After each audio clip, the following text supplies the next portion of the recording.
I stared at my phone, fingers trembling, as I scrolled through the Instagram photos. There they all were.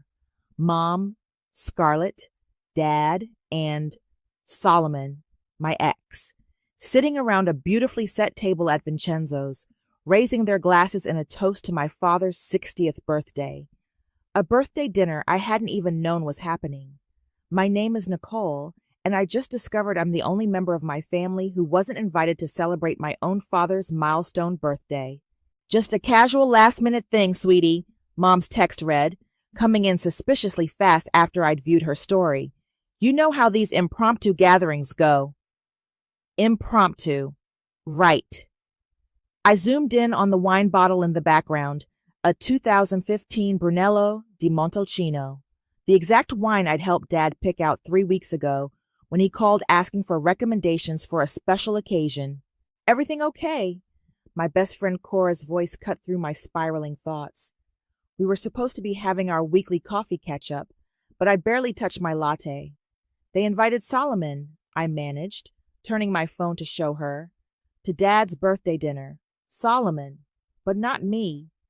Cora's eyes widened as she took in the photos. That manipulative piece of... Wait, isn't that the restaurant your dad specifically asked about last month? Yep. I let out a hollow laugh. The one where I spent an hour researching their wine list for him. Guess now I know why. My phone buzzed again. Scarlett posting more photos. There she was, perfect as always, arm wrapped around Solomon's shoulders like he hadn't ghosted me after borrowing thousands of dollars. Like he hadn't spent our entire relationship convincing me I was lucky he even looked my way. Have you called your dad? Cora asked gently. What's the point? He'll just say Mom and Scarlett handled the guest list. He always stays out of it. I took a shaky breath. You know what the worst part is? This isn't even surprising. It's just confirmation. Of what? That I've always been the outsider, the one they include when it's convenient, exclude when it's not.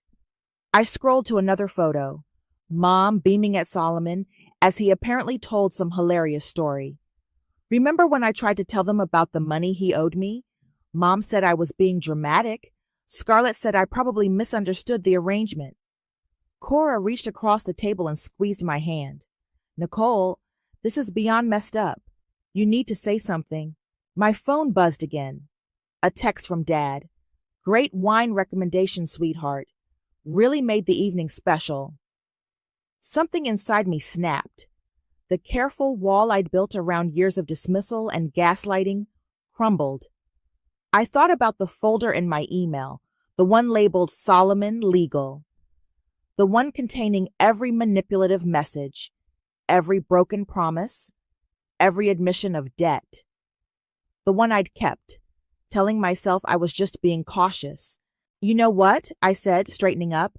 I think Dad's about to learn exactly how special his evening was. What are you thinking? Cora leaned forward, concern mixing with curiosity in her expression. Solomon's not at that dinner just to reminisce, I said, pieces clicking into place.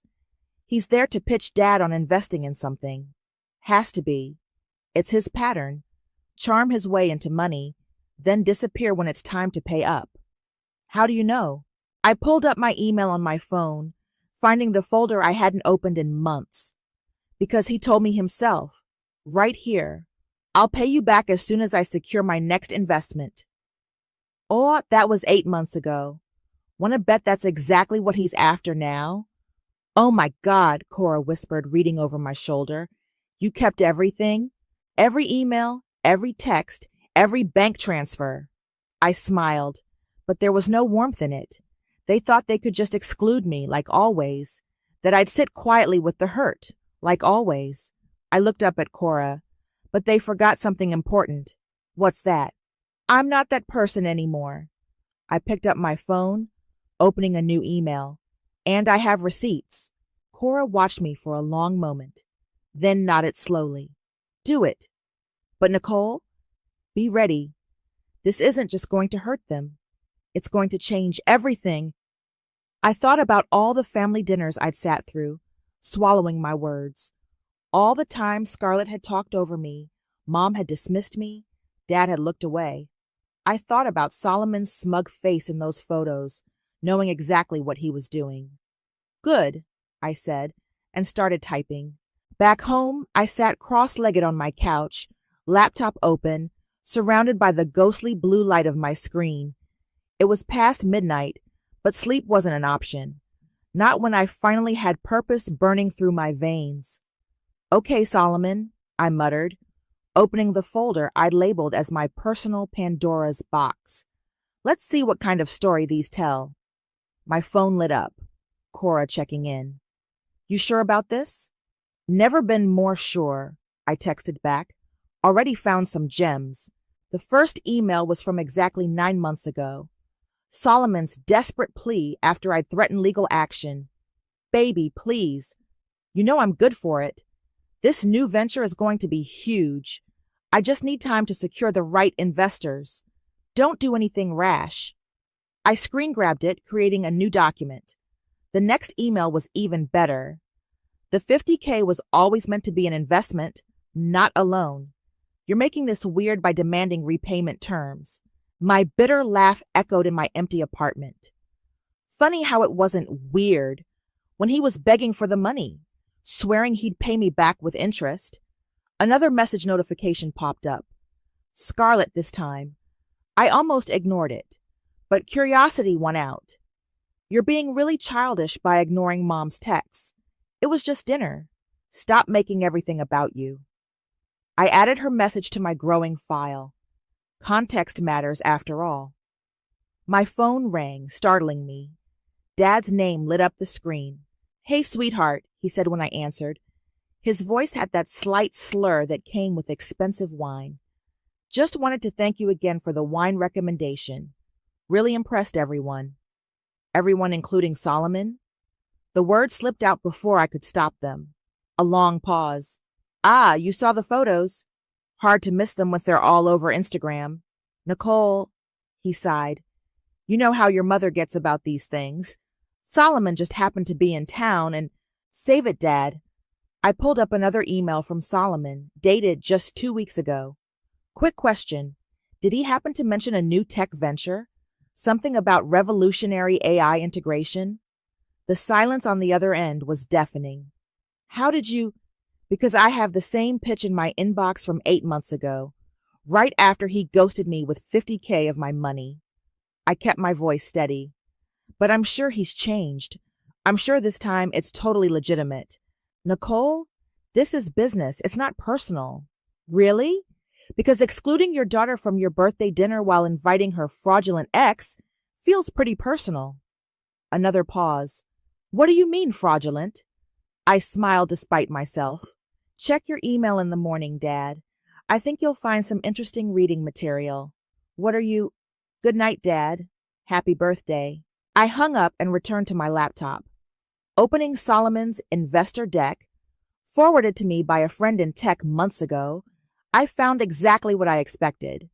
There, under risk assessment, was a single line that made my blood boil.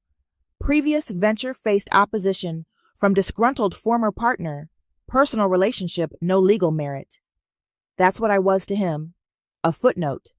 A risk to be dismissed. My phone buzzed again. A text from Solomon himself. Heard you talk to Greg.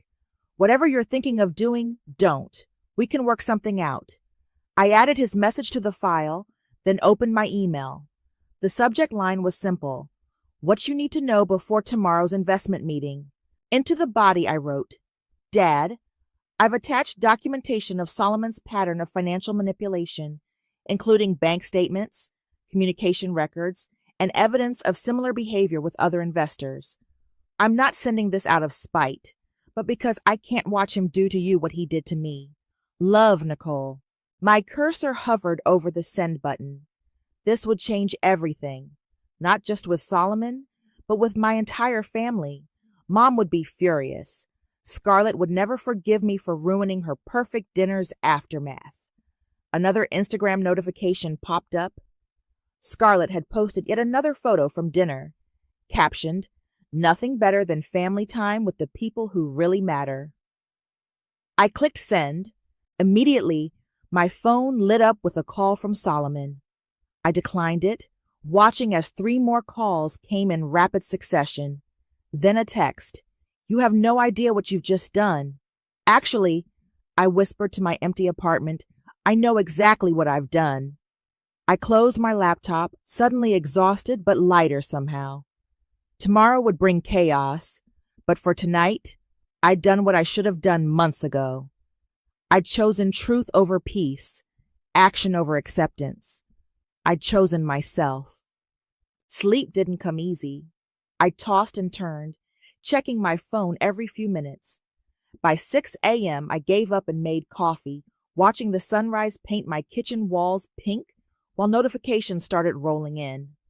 First, a missed call from Mom at 5:47 a.m. No voicemail.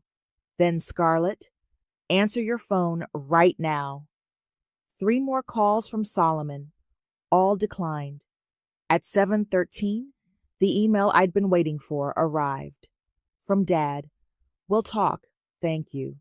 2 words that made my hands shake so hard, I nearly dropped my phone. Not the explosion I'd expected, not the dismissal I'd feared. Just, "We'll talk, thank you." Cora called while I was still staring at those words. "You doing okay?" she asked. "Your sister's been posting some pretty intense stuff." I pulled up Instagram. Scarlett had shared a series of cryptic stories. "Some people will do anything for attention," followed by "Family means loyalty," and finally, "The truth always comes out." "She's not wrong about that last one," I said, surprising myself with a laugh. "Nicole," Cora hesitated, "Solomon's been calling me too, trying to get me to tell him where you live." My blood ran cold. "What?" "Don't worry, I told him to get lost, but maybe stay at my place for a few days." Before I could answer, my phone buzzed with an incoming call from Dad. "I have to take this," I told Cora. "I'll call you back," I answered, heart pounding. "Dad?" "The meeting's in an hour," he said without preamble. His voice was tight, controlled. "I've already forwarded everything to Virgil." Virgil, Dad's friend and business advisor for 20 years. My stomach clenched. "What did he say?" "He said I should thank you," Dad's voice cracked slightly, "and that I should have asked more questions when you first mentioned problems with Solomon." "Dad, No, let me finish. Your mother, she's been in contact with Solomon for months. Did you know that?" The betrayal hit like a physical blow. "No. She thought she was helping. Said you were just bitter about the breakup, that Solomon had changed." He took a shaky breath. "I should have seen it. Should have asked why they were so insistent about that dinner." A text from Solomon flashed across my screen. "Last chance to fix this." "Dad, whatever he's offering you, it's not real. None of it is." "I know that now." Papers rustled in the background. "The investment meeting is just a formality. I'm not giving him a cent. But Nicole, this is going to get messy. Your mother's already talking about family loyalty, about how you've betrayed everyone's trust." I thought about all the times I'd stayed quiet for the sake of family loyalty. All the times I'd swallowed my truth to keep peace. "Then let it get messy," I said. "I'm done pretending." "Good." The pride in his voice was something I hadn't heard in years. "That's my girl." After we hung up, I finally listened to the voicemail Solomon had left at 3 a.m. "You think you're so clever, don't you? Sending all that private correspondence, breaking confidence? I've got lawyers too, sweetheart, and they're going to tear you apart. You want to play dirty? Let's play." I forwarded the voicemail to Dad and Virgil, then called Cora back. "I'm coming to get you," she said immediately. "Pack a bag. You're staying with me." "I can't hide from this." "It's not hiding, it's being smart. Solomon's unhinged, your mom's on the warpath, and your sister's rallying her entire Instagram following against you. Take a breath. Let the dust settle." My phone pinged with a message from Virgil. "Smart girl. Keep documenting everything. We've got your back." Another Instagram notification. Mom had finally broken her social media silence with a photo from last night's dinner. carefully cropped to show just her and Dad. Family is everything. Blood is thicker than water. Some truths shouldn't be told. I clicked through to the comments. Scarlett had already responded. Some people mistake revenge for righteousness. My fingers hovered over the keyboard, tempted to respond. Instead, I took a screenshot and added it to my growing file of documentation. Okay, I told Cora. I'll pack a bag, but I'm not running away. I'm just regrouping. That's my girl. I'll be there in 20. And Nicole? Yeah? I'm proud of you. This took guts. After hanging up, I looked around my apartment, at the life I'd built despite Solomon's betrayal, despite my family's dismissal. On my bookshelf sat a photo from years ago. Me, Mom, Dad, and Scarlett at the beach, all smiling. It felt like looking at strangers. I packed the photo too, a reminder of what I was fighting for, not the fantasy of what we were, but the truth of what we'd become. My phone buzzed one final time. Dad again. Meeting starting. Stand strong. I was pacing Cora's living room when Dad's call finally came. 3 hours had passed since the investment meeting was supposed to start. It's done, he said, sounding exhausted. And it was ugly. What happened? Solomon lost it. Completely lost it. Started yelling about betrayal, about how you'd violated his privacy.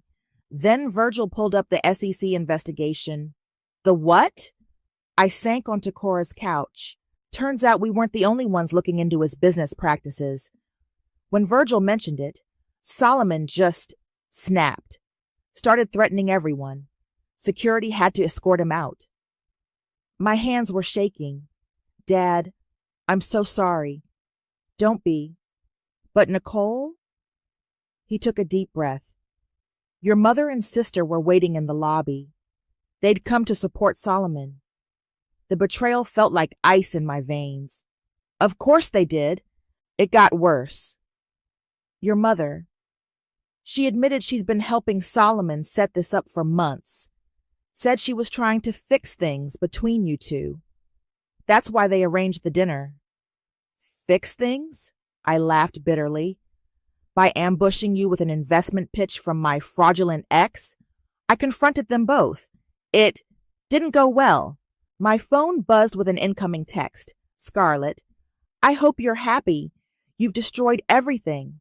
Mom's crying. Dad's not speaking to any of us. And Solomon's life is ruined.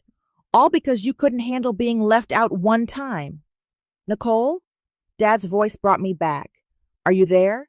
Yeah, I'm here. Just got a lovely message from Scarlett. She's angry. They both are. Your mother's saying I betrayed her by believing you over Solomon. Another text came through. From Mom this time. This was not your place. Some things should stay in the family. Funny how I'm only family when it's convenient, I said, forwarding the messages to Virgil as he'd instructed. I need some time, Dad said quietly, to think, to process. I've moved into the lake house for a while. Dad, no, listen. I'm proud of you for speaking up, but I need to figure out how I missed so much, how I let them. He trailed off. Just stay safe, okay? Solomon was saying some things. My phone lit up with a call from an unknown number. Speaking of which, I think his lawyers are calling now. Don't answer. Let them leave a message. And Nicole, I love you. Those 3 words, so rare from my father, made my eyes sting. After we hung up, I checked my voicemail. A clipped professional voice. Ms. Mason, this is regarding a cease and desist order and pending lawsuit for defamation and intentional interference with business relationships. Please have your lawyer contact our office immediately. Cora emerged from her kitchen with 2 glasses of wine. That bad? Solomon's suing me. Mom and Scarlett showed up to support him against Dad. And apparently there's an SEC investigation I knew nothing about. About that, Cora pulled out her laptop. Remember my friend who works in tech investment? She just sent me this. She turned the screen to show me a financial news website. The headline made my heart stop. Tech startup under investigation for fraudulent investment practices. Multiple victims coming forward. Holy shit, I whispered. Your email to your dad? It wasn't just about saving him. You might have helped expose something much bigger. My phone kept buzzing with notifications. Scarlett was on a posting spree. Stories, posts, comments all painting me as the villain, Solomon as the victim, herself as the loyal sister standing by truth and family. Mom had joined in too. A mother's heart breaks when children choose vengeance over love. They're really going all in on this narrative, aren't they? Cora said, reading over my shoulder. They always do. It's easier than facing the truth. A new email popped up from Virgil. Stay strong. Keep everything they send you. Your father's lawyer will be in touch tomorrow. Don't engage with anyone until then. I closed my social media apps and turned off notifications. The weight of everything, the lawsuit, the family chaos, the SEC investigation, pressed down on me. Hey, Cora said softly, handing me the wine. You did the right thing. Then why does it feel so awful? Because doing the right thing sometimes means breaking what was wrong, and that always hurts. I took a long sip of wine, thinking about Solomon's threats, Mom's cold dismissal, Scarlett's rage, about Dad, alone at the lake house, finally seeing the truth. You know what the worst part is? I said. Part of me still wishes they'd just invited me to dinner. Cora squeezed my hand. I know, but they didn't. And now everyone has to live with the consequences. 3 days at Cora's turned into a week.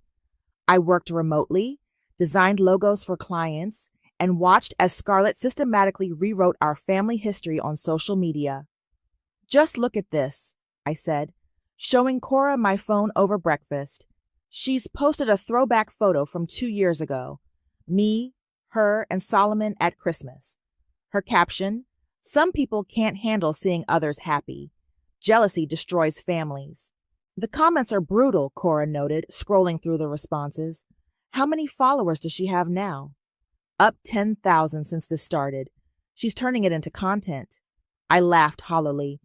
Mom's helping, of course. Every passive-aggressive quote about forgiveness gets shared to her story. My phone rang. Dad's lawyer, Margaret. Good news, she said when I answered. Solomon's lawsuit is basically dead in the water. Everything you shared was documented communication, and his threats since then have only strengthened our position. What about the SEC thing? That's bigger than we initially thought. Multiple investors have come forward. Your father's evidence was just the tip of the iceberg. A notification popped up. Scarlett had posted again. The truth about my sister's vendetta against Solomon. Full story in my next post. They're really committed to this narrative, I told Margaret, that I'm just jealous and vindictive. Let them talk. Every post, every comment, it's all documentation. Speaking of which, your father wanted me to tell you he's filing for divorce. The words hit like a physical blow. What? The dinner was apparently the last straw. Finding out your mother orchestrated it all hid Solomon's true intentions. He's done. After hanging up, I sat in stunned silence until Cora brought me coffee. You okay? My parents are getting divorced. Because of me. No, Cora said firmly. Because your mom chose Solomon over her own family. Because she's been lying and manipulating everyone. My phone buzzed. Scarlett's promise expose had dropped. A carefully curated carousel of photos and screenshots painting me as unstable, jealous, vindictive. The final slide was a screenshot of a text I'd supposedly sent Solomon. I'll destroy you if it's the last thing I do. That's fake, I said, staring at the doctored message. She's actually creating fake evidence. Screenshot it, Cora advised. Send it to Margaret. Before I could, another notification appeared. A message from someone I hadn't heard from in months. Lisa, Solomon's ex-business partner. I saw what's happening. she wrote. I have proof he did the same thing to me. Would you like it? My hands shook as I replied, yes. Minutes later, my inbox filled with documents, bank statements, contracts, emails. The same pattern, the same promises, the same threats when she tried to expose him. I forwarded everything to Margaret, then opened Instagram. Scarlett had posted again, when someone shows you who they are, believe them. My sister showed us her true colors. The irony was almost funny. My phone rang. Dad, you saw? I asked. I saw. Your mother's defending her, saying Scarlett's just protecting family. He sounded tired. I'm selling the house. Dad, I can't stay there. Not after everything. The lake house feels more like home now anyway. He paused. How are you holding up? Oh, you know, just watching my sister turn me into a social media villain while Mom cheers her on. Living the dream. Nicole. His voice softened. Come visit me this weekend. Just us. No drama. No phones. We can fish off the dock like when you were little. The invitation, so simple, so genuine, made my throat tight. I'd like that. After we hung up, I checked my email one last time. A message from Virgil. SEC wants to talk to you, formally. Your evidence combined with Lisa's, this is becoming a major case. Cora read over my shoulder. Still think you should have just stayed quiet? I thought about Mom and Scarlett, so desperate to maintain their perfect narrative that they'd destroy anyone who threatened it. About Solomon, whose house of cards was finally falling. About Dad, finding peace in his solitude. You know what's funny, I said. They thought excluding me from dinner was the punishment, but it was the wake-up call I needed. My phone lit up with another notification. Someone had tagged me in a comment on Scarlett's post. Where's your sister's side of the story? Why are we only hearing your version? I watched as more comments appeared, questioning the narrative, asking for proof. The tide was turning, slowly but surely. Truth, I said, putting my phone down, doesn't need an Instagram filter. Cora smiled. Now that should be your next post. No, I said, thinking of the lake house, of fishing, with Dad. I think I'm done performing for their audience. The lake house looked exactly as I remembered. Weathered blue shutters, creaky screen door, and the old wooden dock stretching into calm waters. Dad was waiting on the porch with 2 cups of coffee when I pulled up. You remembered the fishing gear? He asked as I climbed the steps. In the trunk, along with those disgusting cheese crackers you love. He smiled, but it didn't quite reach his eyes. Up close, I could see how tired he looked, how much older than just a few weeks ago. We need to talk, he said, handing me a coffee, about everything I missed. We settled into the ancient Adirondack chairs facing the lake. The morning sun painted everything gold, almost like nothing had changed. When did it start? He asked. With Solomon, I mean. The money? I took a sip of coffee. Or the manipulation? Both. I told him everything. How Solomon had slowly isolated me from friends. How he'd convinced me his financial troubles were temporary. How the loan had started as $5,000 and somehow became $50,000. Why didn't you tell me sooner? I tried, Dad. Remember that dinner last Christmas when I mentioned Solomon owing me money? Mom said I was being dramatic. Scarlett said I was just bitter about the breakup. I hesitated. I changed the subject, he finished quietly, like I always did. A fish jumped in the lake, breaking the surface with a quiet splash. I let them steamroll you, he continued, for years. It was easier than dealing with your mother's intensity, with Scarlett's drama. He set his coffee down. I failed you. Dad, no, let me finish. When I saw those emails you sent, saw the evidence of what he'd done, I realized I hadn't just failed to protect you. I'd helped them hurt you. My phone buzzed in my pocket, probably another notification from Scarlett's ongoing social media campaign. I ignored it. You know what's weird? I said. If they just invited me to that dinner, none of this would have happened. Solomon would have gotten his investment. Mom would have gotten her perfect family facade, and I would have kept quiet, like always. And I would have lost everything, Dad added. The investment, yes, but more than that. My chance to finally see the truth. My phone buzzed again. This time, Dad pulled his out too. Ah, he said, your mother's lawyers finally filed the divorce response. How bad? She wants the house, half my business interests, and... He laughed without humor. She's claiming emotional distress from how I turned our daughter against the family. That's rich, coming from someone who invited my fraudulent ex to your birthday dinner. Speaking of Solomon, Dad pulled up an email on his phone. Virgil sent this morning. The SEC investigation is going public next week.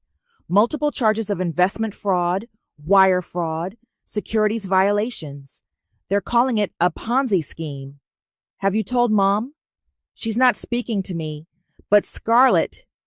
He showed me her latest Instagram story, a photo of her hugging Solomon, caption reading, standing by good people in bad times. The truth will prevail. The truth already is prevailing, I said, just not their version of it. Dad stood up suddenly. Let's go fishing. All this. He waved at our phones. It can wait. I want to hear about your life. The real stuff, not the drama. Your work, your dreams, everything I missed while I was playing peacekeeper. We spent the next few hours on the dock, fishing poles in hand, talking about everything and nothing. Dad told me about his plans to retire completely, to make the lake house his permanent home. I told him about my graphic design business, about the children's book I'd been secretly illustrating. You know what I remember? He said as the sun climbed higher. You used to sit out here for hours, drawing the birds. Your mother said you were wasting time, that you should focus on practical things like Scarlett did. I should have defended you then. You're defending me now. Too little? Too late? No, I said, thinking of all the alternate versions of this story, the one where I stayed quiet, the one where I gave in to their narrative, the one where nothing ever changed. I think it's right on time. My phone buzzed again, a message from Margaret. Solomon's lawyers want to discuss a settlement. They know what's coming with the SEC. How do you want to proceed? I showed Dad the message. Your call, he said, but whatever you decide, I'm with you this time. All the way. I looked out at the lake, at the future stretching out before us, messy and real and true. Tell them no deal, I said. Some things are worth more than money. Dad squeezed my shoulder. That's my girl. The SEC announcement hit like a tsunami.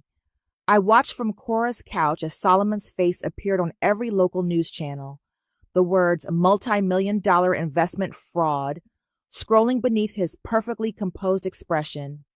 Turn it up, Cora said, bringing in fresh coffee. Serial entrepreneur Solomon Davis faces multiple federal charges in what investigators are calling an elaborate Ponzi scheme targeting private investors, the anchor announced. Sources say the investigation was accelerated by evidence provided by former associates. My phone exploded with notifications. Scarlett had gone silent on Instagram for the first time in weeks. Mom, however, had not.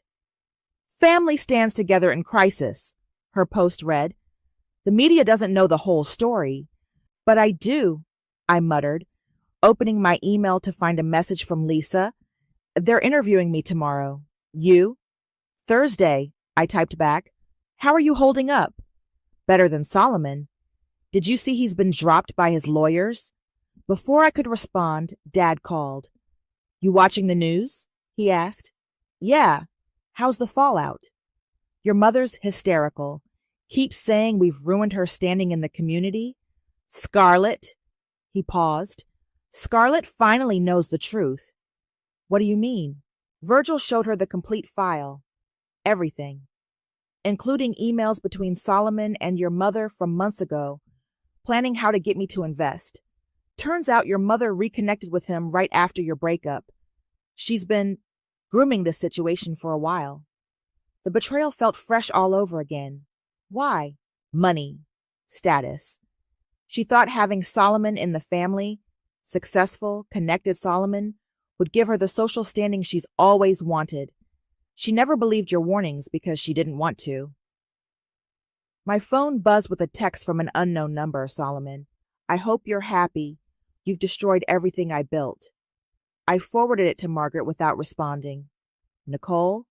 Dad's voice brought me back. There's something else. Scarlett's here. What? At the lake house. She wants to talk to you. My heart pounded. Put her on. A moment of rustling. Then my sister's voice, smaller than I'd ever heard it. Hey, She took a shaky breath. I was wrong about everything. Mom showed me selected parts of messages, told me Solomon was the victim. I believed her because it was easier than admitting what we did to you. Scarlett? No, let me finish. I was horrible. The dinner, the social media campaign, all of it. I chose the pretty lie over my own sister. And now, she choked up, now Mom's still defending him, even with all the evidence. She's lost in her own reality, and I finally see it. I closed my eyes, feeling tears threaten. It's not just about the dinner. I know. It's years of us dismissing you, excluding you, making you feel crazy for telling the truth. I'm so sorry, Nicole. I know it's not enough, but I'm sorry. Before I could respond, my phone lit up with breaking news. Solomon Davis, arrested on federal charges, multiple victims come forward. Are you seeing this? Scarlett asked. Yeah. Mom's still at his lawyer's office trying to help his defense. She laughed bitterly. She really can't let go of her perfect narrative. Some people can't handle reality when it threatens their carefully constructed world, I said. I couldn't either, but I'm trying now. She paused. Can we talk in person? Maybe at that coffee shop you like? I thought about all the times I'd extended olive branches, all the times I'd been hurt. But I also thought about Dad, finally standing up for me, about truth, finally breaking through. Okay, I said. Tomorrow morning? Thank you, she whispered. After we hung up, Cora looked at me questioningly. You sure about this? No, I admitted, but I'm not doing it for her, or for Mom, or even for family harmony. I'm doing it because I want to know who my sister is when she's not playing a role in Mom's perfect family fantasy. My phone buzzed one final time, a message from Margaret. Solomon's taking a plea deal. Your testimony won't be needed. It's over. But it wasn't over. Not really. It was just beginning. The messy, honest work of rebuilding relationships on truth instead of pretense, of learning who we all were without the masks we'd worn for so long. Hey, Cora said softly, whatever happens tomorrow, I'm proud of you. I looked at the news coverage, at Solomon's mugshot, at Mom's desperate social media posts, at Scarlett's silence, at the whole tangled web of lies finally exposed to sunlight. You know what's funny, I said. They thought uninviting me to dinner would put me in my place. Instead, it gave me the courage to finally find my voice. Cora raised her coffee cup. To uninvited daughters who refused to stay quiet. I clinked my cup against hers. To truth in all its messy glory. The morning sun streamed through the windows of Maple Coffee House as I waited for Scarlett. My phone buzzed with news alerts. Solomon Davis pleads guilty, and tech investment scheme claims multiple victims. The bell above the door chimed. Scarlett walked in without her usual perfect makeup and Instagram-ready outfit. She looked younger somehow, more like the sister I remembered from childhood. I ordered your usual, I said as she sat down. Oat milk latte, extra shot. You remembered. She wrapped her hands around the mug. I just came from Mom's. How is she? Still in denial. She's convinced Solomon was framed, that you manipulated everyone. Scarlett stared into her coffee. She wanted me to help her start a fundraiser for his legal fees. And I said no. For the first time in my life, I told her no. She looked up at me. She didn't take it well. I can imagine. The thing is, Nicole, Scarlett's voice cracked. Watching her spiral, seeing how she twists reality to fit her narrative, it made me realize I was becoming just like her. The social media campaigns, the fake screenshots, the constant performance of perfection. It's exhausting, isn't it? God, yes. She pulled out her phone, showing me her Instagram profile. I deleted everything. All the posts about you, about Solomon, about our perfect family. It felt freeing. My own phone lit up with a text from Dad. Moving trucks at the house today. Your mother's leaving. I showed it to Scarlett. Good, she said firmly. Maybe without her influence, we can... She hesitated. We can try to be real sisters again, if you want. The barista brought our pastries, chocolate croissants, another childhood favorite we used to share. It won't be easy, I said. There's a lot of hurt. I know, but I'm willing to do the work. Real work, not just pretty Instagram apologies. My phone buzzed again. Virgil this time. Settlement papers ready for review. Solomon's assets frozen. You'll get your money back. The funny thing is, I said, putting my phone down, the money doesn't even matter anymore. What matters is that the truth finally came out. Truth, Scarlett repeated thoughtfully. Remember when we were kids and we'd hide under the dock at the lake house? Just us, telling secrets? Before Mom decided secrets were better kept buried. Before I learned to perform instead of live. Scarlett broke the croissant in half, offering me a piece like we used to. Dad invited me to stay at the lake house for a while. Said he's turning the old boathouse into an art studio. For his retirement? For you. He said it's time you had space to create without judgment. Something warm bloomed in my chest. Really? He's trying. We both are. Scarlett pulled an envelope from her bag, which is why I brought this. Inside was a stack of papers, printouts of every false social media post she'd made about me, every manipulated screenshot, every lie. I'm going to post a public retraction, she said, the whole truth. About Solomon, about Mom, about how we treated you. No filters, no performance. You don't have to. Yes, I do. Not for likes or followers or Mom's approval. For us. My phone lit up one last time. A message from Mom. I hope you're satisfied with the family you've destroyed. Scarlett saw it too. She'll never change, will she? Probably not. But we can. To change, Scarlett raised her coffee cup, and to second chances. Later that evening, as I packed boxes for my temporary move to the lake house, Cora helped me sort through old photos. Look at this, she said, holding up a picture from the dock.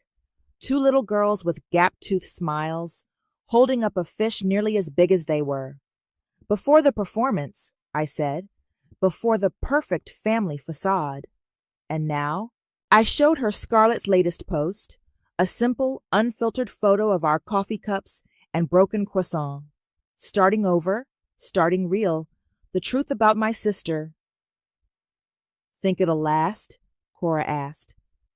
I thought about Dad's art studio, about Scarlett's deleted posts, about Mom's crumbling fantasy world, about truth, finally breaking free.